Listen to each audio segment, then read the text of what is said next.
Chapter 176. As he spoke, staring directly into Kishir's slightly mischievous-looking red eyes, Kishir's expression momentarily changed. A laugh slipped out from the confusion reflected in his gaze, as if he wanted to say something but wasn't sure what. "I will take my leave then."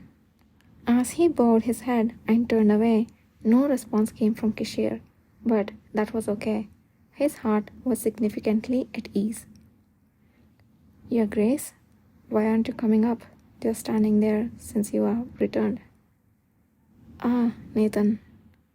After being left behind, Kishir called out the name of his adjutant who had appeared from the opposite corridor. A smile etched on his face.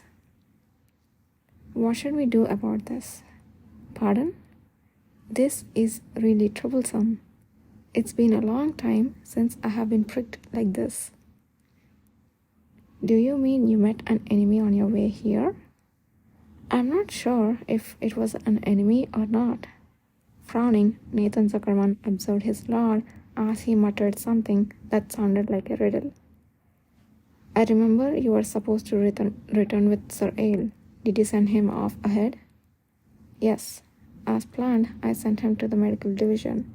He is on a mandatory vacation for 3 days." Finally, a coherent response came from Kishir, yet he soon burst into laughter again, shaking his head.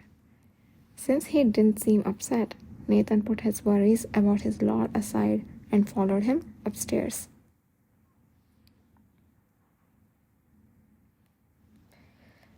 After the party, it was known that Yudhirael had been absent for a few days due to a secret mission assigned by Kishir. However, he suddenly returned, greatly changed from before. His colleagues who had heard the news of Yudhir's return were first shocked to learn he was lying in a bed in the newly formed medical division on the east side of the first floor. Then they were utterly surprised by the news of his manifestation as an Omega. "No way." After the party ended, I did think it was strange that some wall had blocked off an area on the first floor's east side, but a medical division? Devron, who had come to visit the ailing Yudhir, shook his head as he looked around at the neatly prepared beds in the surrounding area. Honestly, visiting the sick was an excuse. He was overwhelmingly fascinated by the newly formed area. "Yudhir, are you really okay? It was all over in just 2 days. There's nothing wrong with your body, right? You're really okay, right?" "I was laid up for a week, and honestly, my body still feels a bit sluggish." Standing beside him, Jimmy, on the contrary, couldn't stop worrying about Yudhir, with an almost tearful look on his face. The boy, who had recently manifested as an alpha, shared the pain he had experienced during his manifestation over that week, deeply empathizing with the sudden pain Yudhir must have suffered. "I'm fine. I'm just here to monitor my condition for 3 more days, just in case. Even if you're right next to me, I feel fine." "That's right, Jimmy. I'm an alpha too, and I'm here, but Yudhir is fine." Gakane, who had been quietly sitting next to them, intervened. He had been the most surprised at the news of Yudhir's manifestation as an Omega, but among those who had come to visit, he had managed to regain his composure fastest. Behind him, his shadow clone was diligently peeling the skin of the fruit that he had bought for Yudhir. However, it was the elder siblings who were excited because Yudhir didn't even eat a bite. "Gakane, I like apples." "Gakane, carve it in the shape of a rabbit for me." I haven't yet tried such delicate work. I'll practice more, sorry." "Gakane, practice more."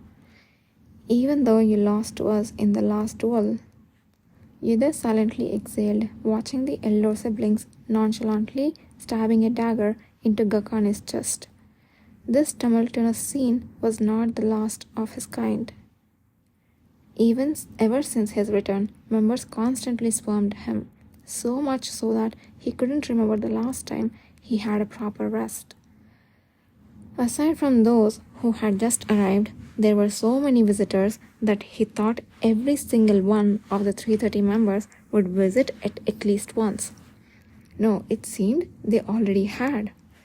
Ah, it's time for training again. We have to go. Everyone hurriedly got up when Hen, who had devoured all the fruit carved by Gakane's shadow clone, suddenly stood up and declared this. Already? Time flies. Either we'll come again later. Either see you later. After everyone had rushed out, only a few chairs and a plate filled with fruit peels were left in a messy state. Either sighed again, and the white curtain hanging next to his bed was pushed aside, revealing a face. Those noisy fellows. It seems better to ban them from entering or to feed them laxatives, doesn't it? I agree in spirit, but we can't, Master Anon.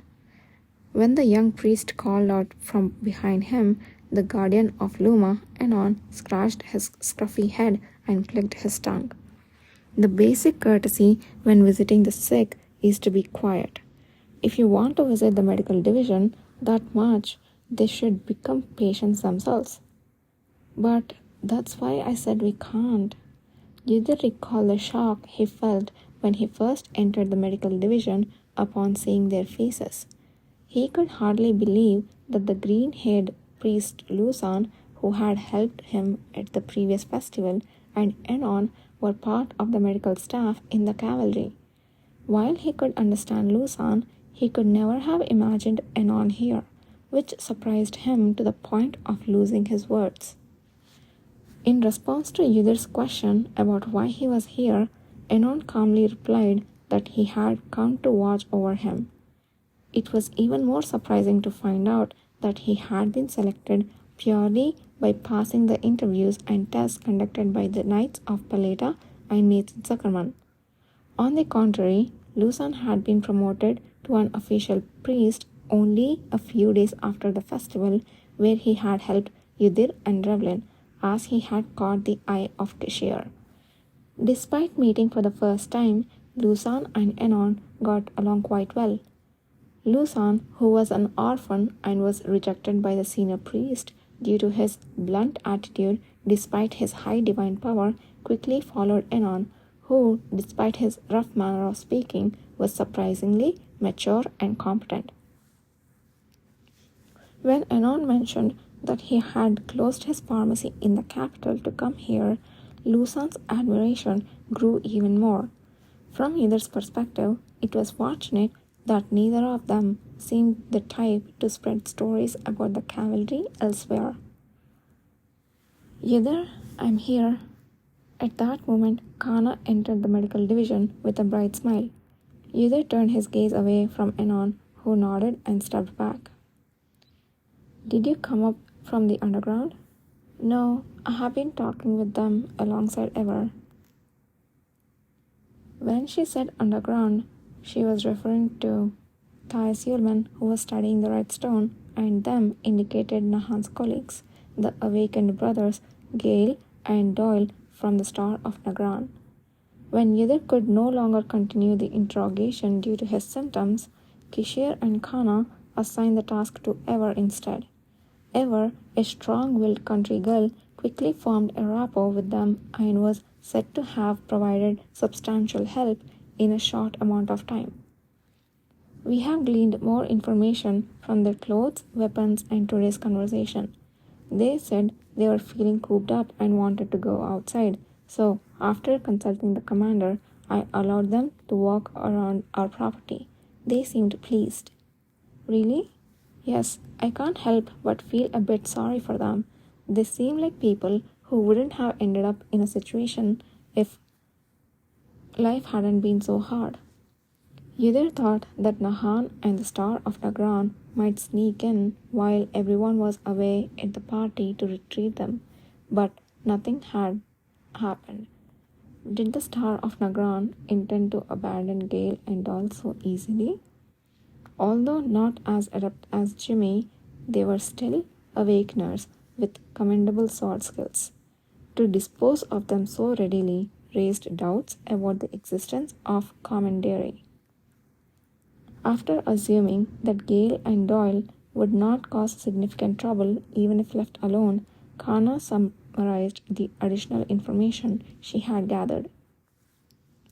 The headquarters of the group, called the Star of Nagran, seems to be scattered across 2 or 3 locations. It doesn't seem to exist only within the Empire, but the resistance is so strong that I still can't discern the exact locations. And the person referred to as that person is definitely from the Empire, not a Southerner. An elder who seems to serve a spiritual pillar for the moderates like Gale and Doyle, so it seems they refer to him as a sage. A spiritual pillar?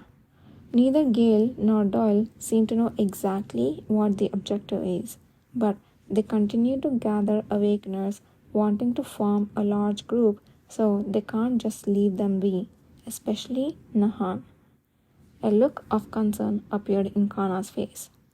I have only glimpsed the information, but it's too dangerous. Just as Yudhir was attacked without hesitation, even though Nahan and the sage are together now, if their conflict continues, it may not last long. Most likely. The commander seems to be considering employing Gale and Doyle as Alpha Awakeners, like those who bought from Apeto Mansion, if they agree. It hasn't been asked yet, but hopefully it will work out. Kana mentioned that Gale and Doyle seemed to desire a peaceful and stable life more than internal strife. Those who handed them the swords arguing that since they had combat abilities, they naturally needed to train were Nahan and his Star of Nagran colleagues. But either did you know Gale and Doyle must have had a very strong impression of you. Even though they have seen you only twice, your name seems to conjure a terrifying and enormous image of a demon in their minds. Me? Yes, it made conversation easier though. I told Ever as well, and she found it amusing.